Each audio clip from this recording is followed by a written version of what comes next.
One of the things that people ask me a lot when they're talking to me about creating new Illustrator documents is, how do I do my layers? When do I know when to create layers? How do I know how many layers to have?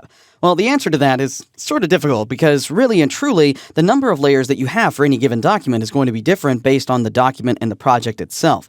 What you need to start thinking about is how to segment your document in ways that make sense to you.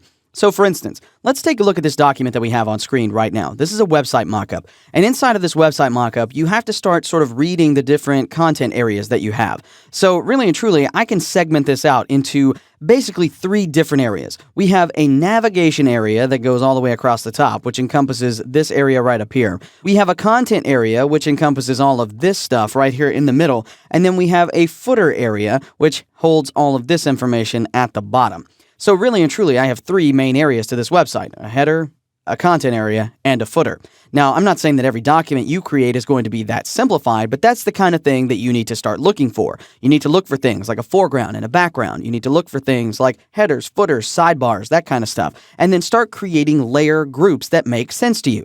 So for this document here, I would probably need, I think, 4 different layers. Now, you're probably thinking to yourself, wait a minute, Justin, you just said that there are 3 distinct content areas here. And that's right, I did. But I skipped one area that's not really a content area, it's more of just an aesthetic area, and that's the background. The background actually has several different elements in it. It has this piece up here, the little jagged line at the bottom color, and so all of that needs to rest on its own layer behind everything else. So you have to really start to look through your files to understand exactly where everything is supposed to go, and then make a logical decision based on that information and create as many layers as you need to. It's okay right off the bat if you don't create enough layers. You can go and add layers or delete layers at any time, like I've shown you throughout this course. Okay, let's go ahead and create these layers now. I'll create 3 more layers on top of that current layer. And so this first layer, layer 1, let's double click that and let's name this one just something very simple like BG for background. Layer 2, we'll name that one footer. Layer 3, we'll name that one, let's call this content. And then the top one here, let's call that one the header.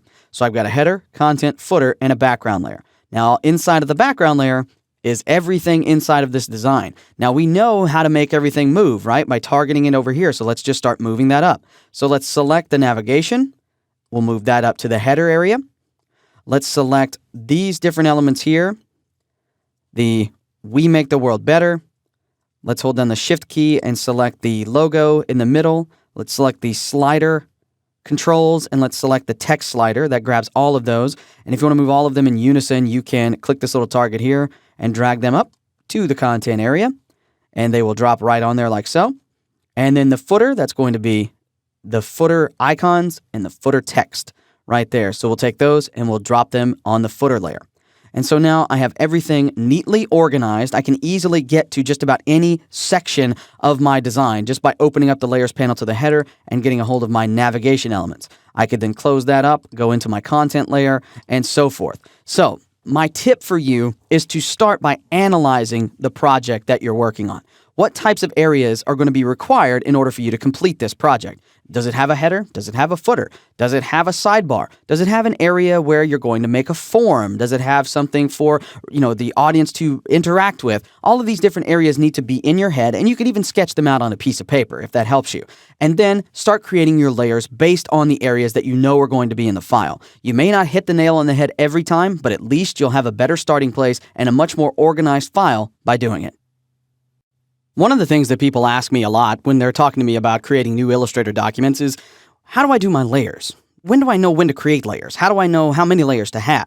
Well, the answer to that is sort of difficult because really and truly, the number of layers that you have